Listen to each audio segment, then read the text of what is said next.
Yes, thank you sa iyo, Brother Camacho. At mayroon akong ipapasok muna saglit kasi ito ay tumatawag sa akin. So, wait lang ha, ano ko muna to. Okay. Hello, bro. Naririnig mo ako, bro? Dungog ko ni mo? Dungog ka pero medyo choppy-choppy lang ba? Okay. Ang tanong mo kasi, bro, tatagalogin ko ha. Balag magbinisaya ka, tatagalogin ko yung aking side kasi may rami nanonood eh. Ito yan ha. Sabot, makasabot mo Tagalog, kaya itong mga salita, mga Tagalog, mga kasabot yung kani pag Tagalog. Balang Bisaya ka, basta pag Tagalog ko. Ito kasi yan bro, yung pag kami nagpa-public preaching, the same yan. Yung tanong mo kasi, alin ba kami pinipreach, si Kristo ba o ang aming iglesia? Ang pinipreach namin bro, yung nasa Efeso 5:23 na si Kristo ang tagapagligtas ng kanyang iglesia. Hindi pwede ihiwala yon. Magkarugtong talaga yon. Kaya kung papipiliin mo ako doon, para mo na rin ako tinanong, tama ba o hindi mali? No? Fallacy of false dilemma naman yon. Bakit? Sabi sa Efeso 5:23, si Kristo ang tagapagligtas ng iglesia na kanyang katawan. Kaya kapag kami nag-preach, si Kristo ang pinipreach at ang iglesia na kanyang ililigtas. Ganun bro. Sige, follow-up Okay, question. okay. Okay, nakasabot na ko.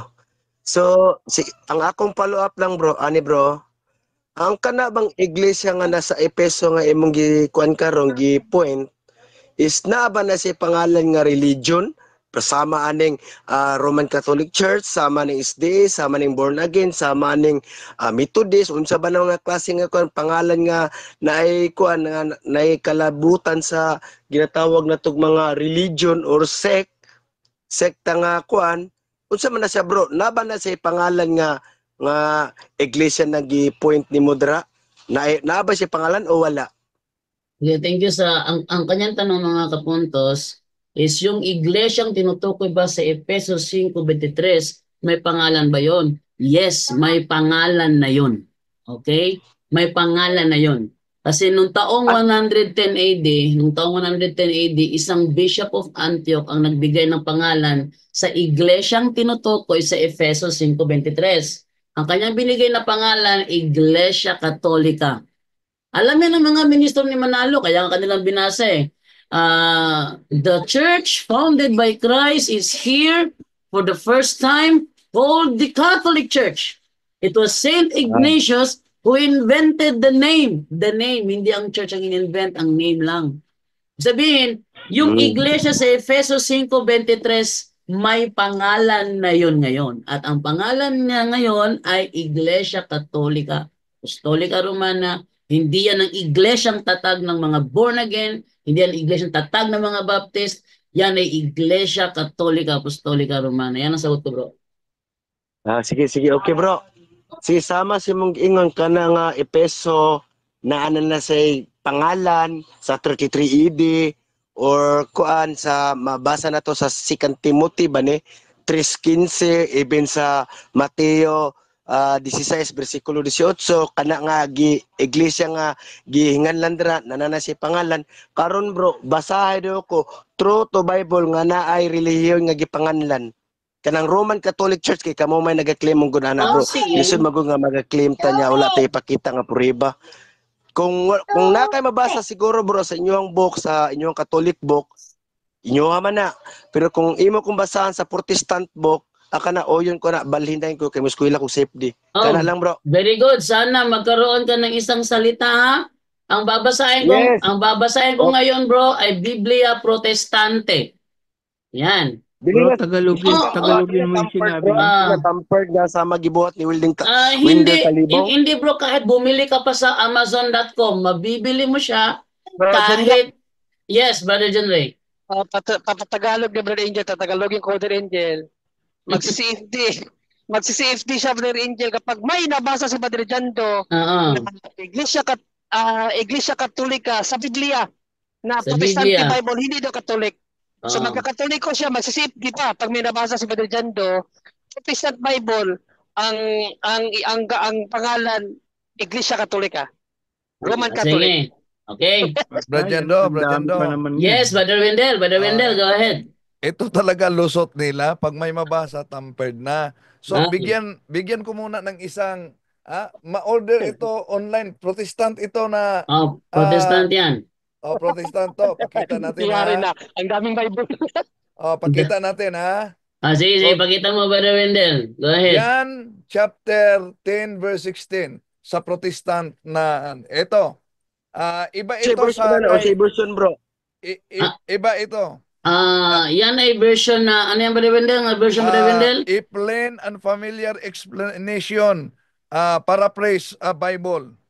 Oh. Excuse na bro, di ko mo dawat na nga version bro. Bro, sabi mo protestante. Protestante ha, Bro, protestante. protestante to, bro. Ito, Bro, protestante. wait lang ha. Wait lang, Brother Wendell ha. Bro, ikaw mismo ang nagsabi, babasahin sa Protestant Bible. Hindi Catholic, hindi amin to. Pag sinabi ko, pag nabasa ba sa Protestant Bible, maninindigan ka ba magsi-CFD ka? Sabi mo, oo. Walang bawian yun. Narinig sa live yun. Ano lang bro? Bible yung Narinig binasa. sa live yun. Ito ay Biblia ha. Yes, Brother Wendell. Babasahin ko muna ha. Sige, basahin mo, Brother Wendell. Babasahin ko muna. Bro Wendell, linawin mo sa kanya, Bible yan. Hindi Bible yan. comics. Paraphrase. Bible. At saka Protestant, Brother Angel, Protestant. Protestant Bible yan, Brother Iba Collier, ito ha? sa Baxter ha. Nilang Iba din para sa mas Baxter. madali na to kwan bro. Ay, Excuse wag me, wag bro. wag ka munang bro. Bro, wag ka munang umiwas. Bro, wag ka munang umiwas, bro. Wag ka munang Basahin mo munang muna, Brother umiwas. Jando. Hindi ako natakot. Ayaw ko lang tanggapin yung ano nyo. Sige, Brother Wendell. Basahin ko muna. Brother Wendell. Basahin mo muna at pagkatapos isunod natin yung King James Version Okay, 1611. Sige. Sige. Basahin ko muna ha. Ito. John chapter 10 verse 16. Ito. Ye, my chosen people of the Jews are now my known and noted flock. I have other sheep also besides you, even the Gentiles, which are not of your fold, but shall have a fold of their own. Okay. Thereof shall be united into one body of the church with you, so as the Jews and Gentiles shall make up one holy Catholic Church, under me there one only head. Yon ang mabasa. Yun. So nabasa dyan, Brother Wendell. Nabasa dyan sa Biblia Protestanteng hawak mo, Catholic Church. Catholic Church. One holy Catholic. Okay. Atin namang isunod, Brother Wendell. Wait lang, bro. Alam ko kasi nagdadahilan ka eh. Kasi sabi, umasa ka kasi nababasahin sa Biblia Protestante. Kaya, babasahin ngayon sa Biblia Protestante para makita ng lahat na kung talaga bang lalaki kang kausap. Sige, Brother Wendell, ating isunod itong 1611 King James Version. Sige, Wendell, go ahead. Makita mo. Advice natin sa kanila, Brother Jando, bago sila magsabing tampered, ang Bible, dapat mag-order na lang sila sa online. Bili mo na kayo dito sa online para nabili Protestante ito. Imposible naman, napaka-inosente nila. John, 2 John chapter 4 verse 1. First John chapter 4 verse 1. 1611 King James Version. 1611. He warneth them not to believe all teachers who boast of the Spirit, but to try them by the rules of the Catholic faith. Yan. So nabasa bro. Meron bang ikatlong Biblia? Meron pang ikatlong Biblia Protestante. Wait lang muna. Maingay si Divine. Wait lang nga. Divine, ato mo sa gawas ka. Okay, ito tayo ngayon. Sa ano naman tayo? Sa isa pang Biblia Protestante. Itong Paraphrase on the New Testament by Richard Baxter, isang Puritan pastor. Ang sabi niya dito ganito, John 10:16, and besides the Jews, I have chosen people among the Gentiles. Them I must call in gathered to me. And Jews and Gentiles shall be one Catholic Church. Under me, their only universal head and shepherd. Ayan bro, tatlong Biblia Protestante ang binasa. Yung isa, yung hawak ni Brother Wendell, may kopya ako nun pero hinahanap ko pa. Pangalawa, 1611 King James Version. Huwag ka magbubukas ng hindi 1611. Tanungin, Bajando. Ah, Tanungin mo siya kung kailan siya magpapabinyag. sige. Talungin din kung kailan magpapabinyag kasi Si Cebuano siya, Brad Jando. So magpabunyag ba siya? Kay kundili, ininit ibubo na to. hello bro. Bro, excuse lang bro. Excuse lang. Ano? Ang kana bang ginakuan dira nga mabasa dira sa Protestant nga kuan kanang Catholic dira nga wala man jud na Rome parang dia wa man jud mabasa nga Roma kundi Catholic. Kuan naman jud na Naba na si Rome nga mabasa bro, kanang Roma ba? Roma. Ay, meron bro. Meron bro. Meron bro. Si Apostol Pedro, sinasabi niyang nasa Roma siya. Basahin natin. The Living Bible, 1 Peter chapter 5 verse 13. Ito sinasabi ni Apostol Pedro sa The Living Bible, 1 Peter chapter 5 verse 13. Ang sabi niya rito ganito, the church here in Rome, she is your sister in the Lord. Send you her greetings. So does my son Mark. Dahil ayon sa Biblia bro, sila ay pinapupunta sa Roma.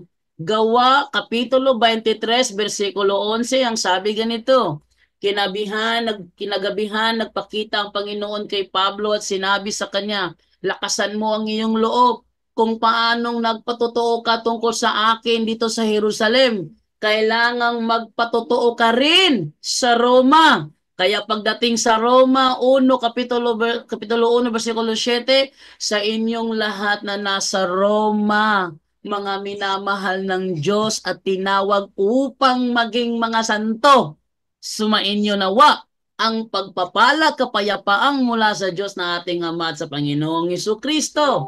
Una sa lahat, nagpapasalamat ako sa aking Diyos sa pamamagitan ni Jesucristo dahil sa inyong lahat sapagkat ang inyong pananampalataya sa Roma ay balitang-balita sa buong daigdig. Natural Roman Catholic yan, Catholic dyan. Okay ka na ba bro? Tatlong Biblia Sige, Protestante ang binasa. Sige, bro, ang tanong, kailan ka magsi-CFD? Mira, excuse lang bro. Wag ka muna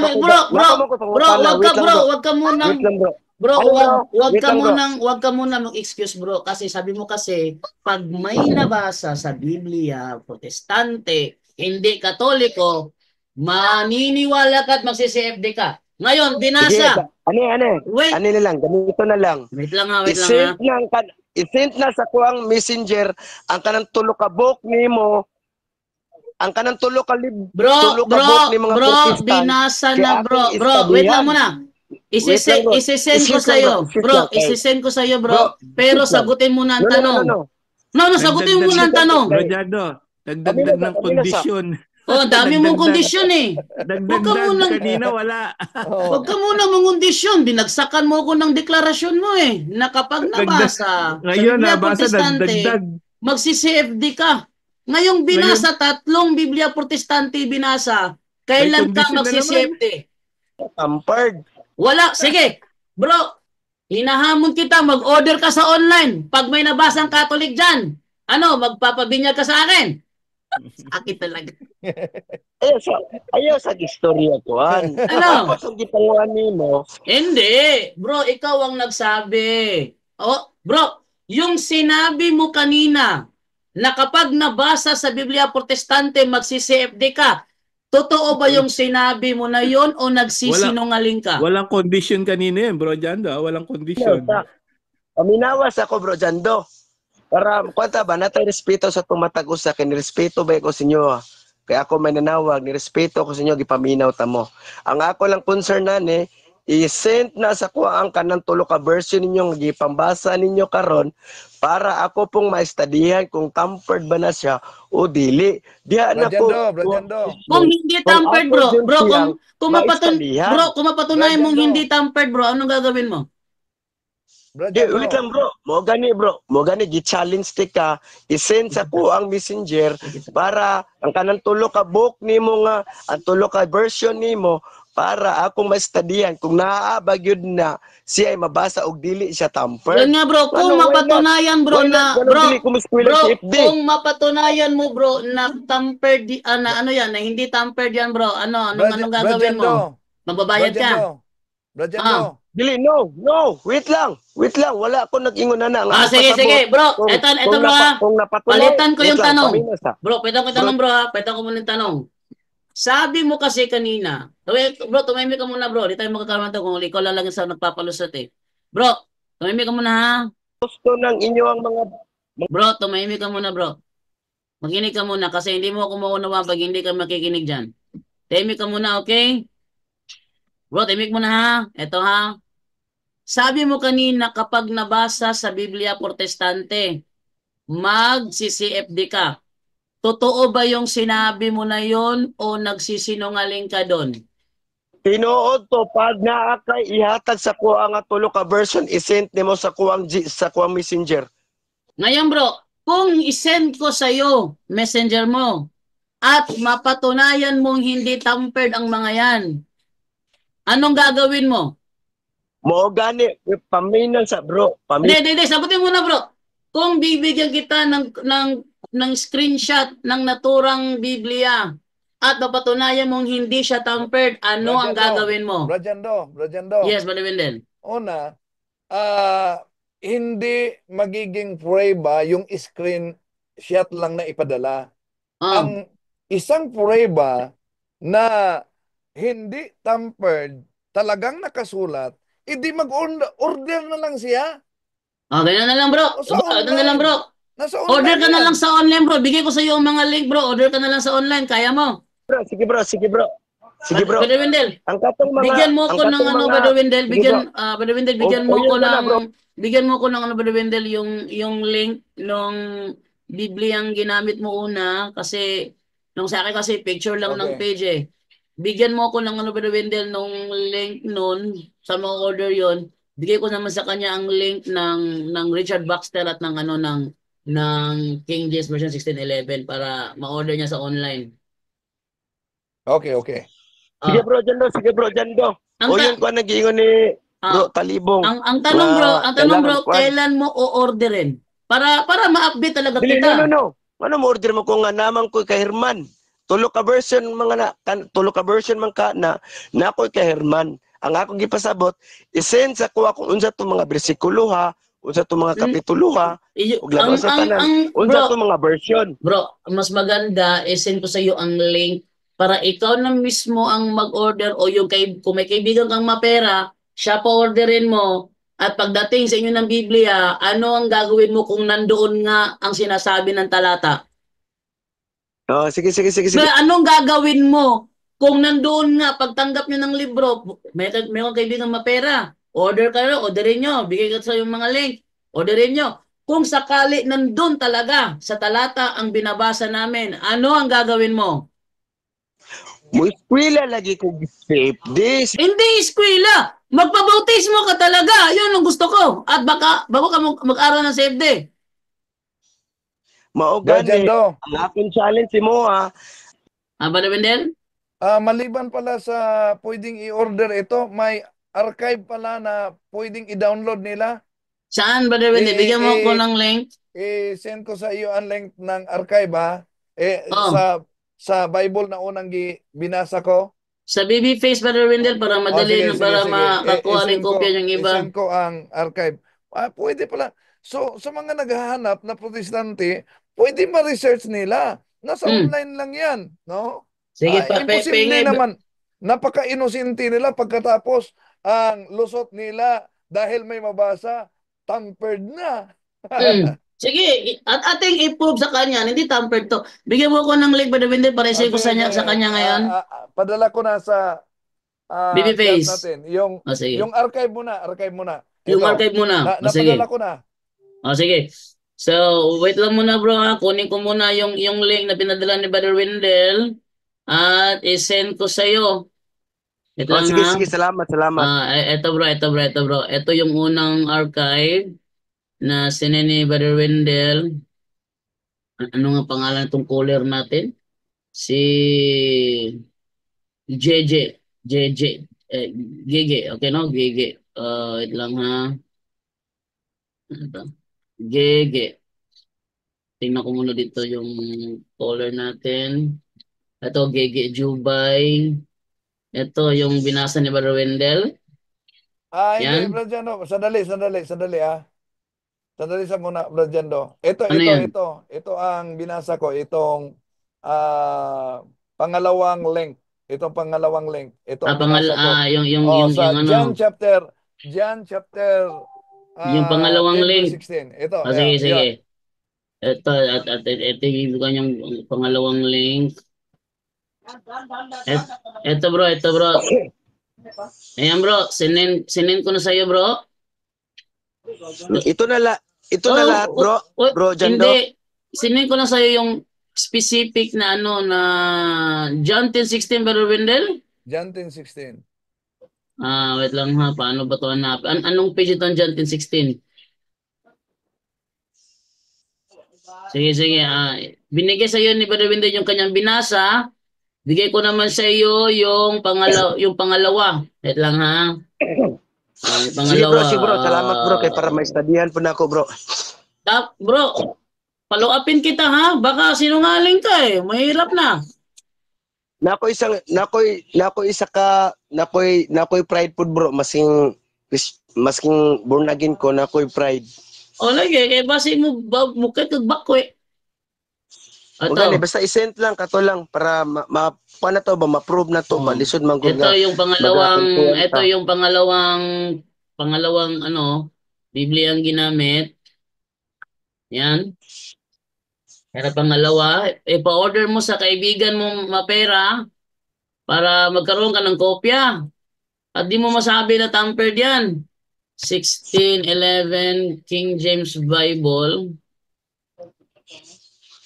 Huwag kang sa mga online lang dapat talaga.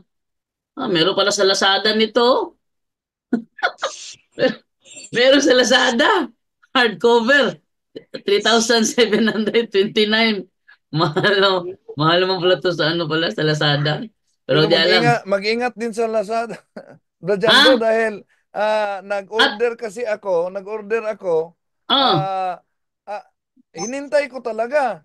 Pero ibang aklat ang dumating. Kaya isinauli ko, nagparipan. Niripan naman nila. May mga ganyan talaga, mag-ingat din. Ito tayo kuha tayo sa Amazon, tayo kukuha, amazon.com. Ito pa bro, 1611 King James Version ha. Yan ang original 1611, wag kang kukuha sa mga revised King James Version. Yang mismong 1611 na yan. Ito yung mga teksto ani bro. Kuan ang diridaan ang mga teksto ani. Kompleto yan bro. Yan yung King James Version na walang tanggal. May apokripa pa yan. Oo. Ito yung binasa ko doon sa debate namin ni Jared. Nang binasa ko, sabi dinoktor daw. Dinoktor daw binasa ng moderator, kinonfirm ng moderator, hindi naman dinoktor.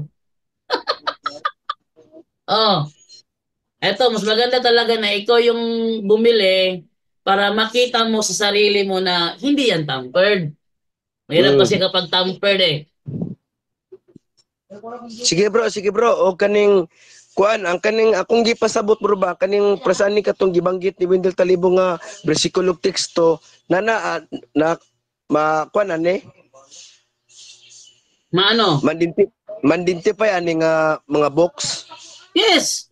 Pa-identify dyan. Sige. Salamat bro. Ani na lang para mas makuan. Kay mo chat lang ko si mo pag ako nang kuan na ang Biblia sa kuha dire. akong Sige. i-open para i-videohan po nako, mutawag ko si Moha para makuan ako, kuan puti ka para kung unsay kuan pareha ba o dili ana god. Sige, Pag sige. nana sa kuan tulo ka book diri nga akong hirmon, automatic na mutawag ko si Moha. Akong i-open kung unsa to mga verse, unsa to mga bersikulo ana bro. Sige. Maganda Okay yan. na mo bro. Oh, maganda yan, maganda yan. Gusto ko yan. Salamat kay bro. Kuan lang ba kuan lang ko kay siyempre na magay daghang pong ubang mga kuan kayo. Mas kuha po mo na makita nato ang kamatuoran true to Bible, inline to Bible na mo ni sakto mo ni kuan. Ana lang akong concern bro kay siyempre isa ka isip Protestant. Wala man po ko nagmatter sa amuang pundok. Ang ako lang nangita jud tag kamatuoran. Ana lang bro. Sige. Salamat kay bro, may gabi ninyo. Pag nanang tulo ka book na ako diri nga version, tawagan ti ka. Online ba ka pumerti bro dyan daw? Laging online to, bro. Bro? Laging online to, laging online. Sige bro, salamat bro, may gabi May gabi Sige. tanan sa mga viewers. Sige, thank you bro. Ayan. So, yun, maganda yung sabi niya, pag nabasa daw sa Protestant Bible, mag-CCFD daw siya, sana gawin niya. Bro, tama ba daw yun din? Mag-order sa sarili niya na Biblia para siya na mismo maka-approve sa sarili niya na meron talaga. Okay. No, dahil kung papadalahan lang natin siya ng kapiraso, madali lang sabihin, tampered yan, gawa-gawa lang ninyo yan. Di ba ba? Walang yes. pagkakaiba yan sa pasugo na Iglesia ni Cristo. Tampered din daw, umano. Oo. Let us set this clear. I have never thought in any mention of the expression Far East refers to the Philippines. Tampered daw yun. Binasa nga ni Eli Soriano, tampered pa rin.